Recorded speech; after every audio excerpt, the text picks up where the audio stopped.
Dan bagi saya, gunting langganan adalah seorang individu masyarakat Sabah yang hidup berjuang dan meninggalkan warisan. Dan hari ini kita yang meneruskan cerita itu.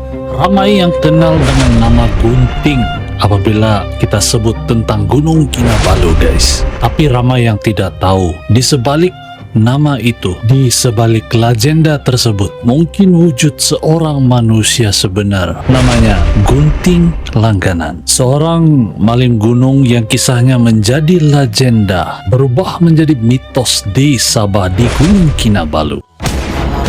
Cawan air mata tak jadi timbangan. Kalau niat hanya jalan singkat, apa yang kau ambil tak sah, tak lekat, takkan halal walau sebebat. Kalau licik jadi pegangan. Assalamualaikum, hey ho, apa kabar? Semoga semua dalam keadaan yang sehat, dimurahkan rezeki, dipermudahkan segala urusan dunia dan akhirat. Balik lagi bersama saya, BDT di BDT Crew. Dan hari ini kita bakal membahas sesuatu fakta yang unik. Apakah ia dikategorikan sebagai misteri ataupun legenda?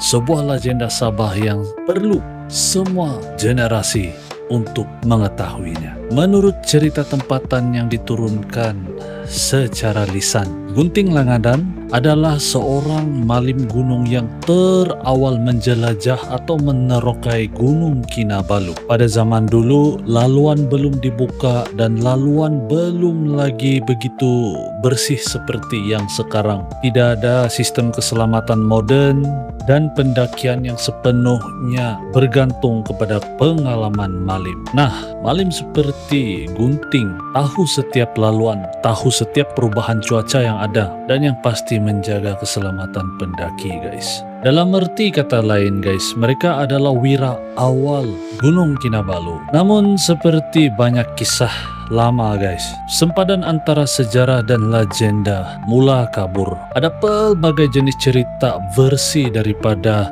Gunting dan juga Gunung Kinabalu yang boleh kita dapat, guys. Di antaranya adalah Gunting yang hilang di gunung, tidak pernah ditemui semula, dan kononnya rohnya yang masih lagi berada di Gunung Kinabalu sehingga hari ini. Dan dari sinilah pelbagai kisah misteri juga muncul, guys, mulai daripada pendaki yang hilang, pendaki yang mendengar suaranya, suara memanggil namanya, dan banyak lagi hal-hal yang mistis terjadi di Gunung Kinabalu. Dan nama Gunting Langganan perlahan-lahan berubah, guys, daripada seorang manusia menjadi sebuah legenda di Gunung Kinabalu. Secara fakta, guys, Gunung Kinabalu setinggi 4.095 meter dan diiktirafkan sebagai UNESCO. Risiko sebenar kabus tebal, hilang arah, altitude yang tinggi, kekurangan oksigen, dan laluan yang sangat mencabar.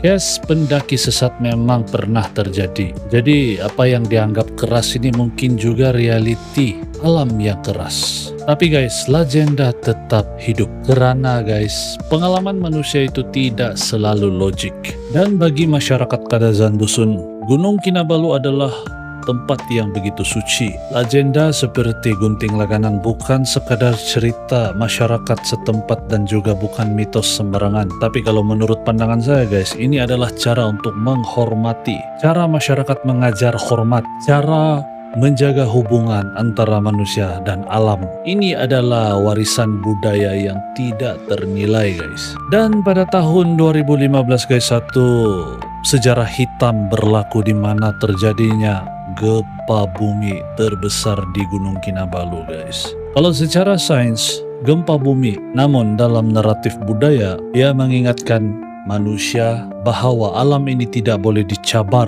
guys, apalagi dicabar sesuka hati. Dan sekali lagi kisah lama seperti nama Gunting Langganan ini disebut kembali, guys.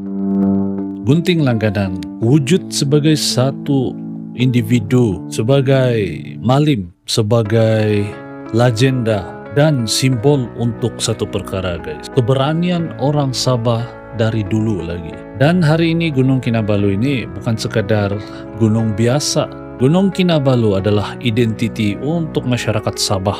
Dari malim yang lama sehingga pendaki yang modern, semua berkongsi dalam satu semangat yang sama. Jadi persoalan di sini, guys, siapa sebenarnya gunting langganan ini guys. Apakah seorang pendaki, apakah seorang malim gunung, atau seorang legenda, ataupun semua yang saya sebutkan tadi guys. Kalau menurut teman-teman semua yang sedang menonton, apa pendapat kalian tentang ini?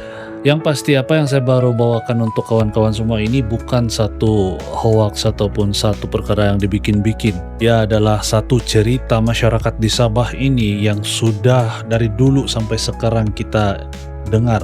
Dan bagi saya, gunting langganan adalah seorang individu masyarakat Sabah yang hidup berjuang dan meninggalkan warisan. Dan hari ini kita yang meneruskan cerita itu. Demikian guys tentang gunting langganan dan Gunung Kinabalu yang saya mau bawakan untuk kawan-kawan semua.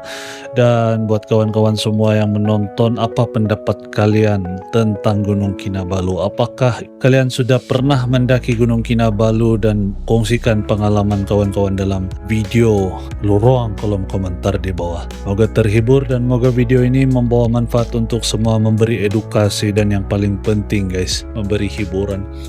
Terima kasih buat kawan-kawan yang sudah mendukung BDT Crew, dan sampai kita jumpa lagi di video yang akan datang guys. Berbanggalah kita sebagai masyarakat Sabah yang dapat melihat Gunung Kinabalu. Seperti biasa guys, jangan mudah percaya. Terima kasih sudah menonton. Assalamualaikum. Jumpa lagi.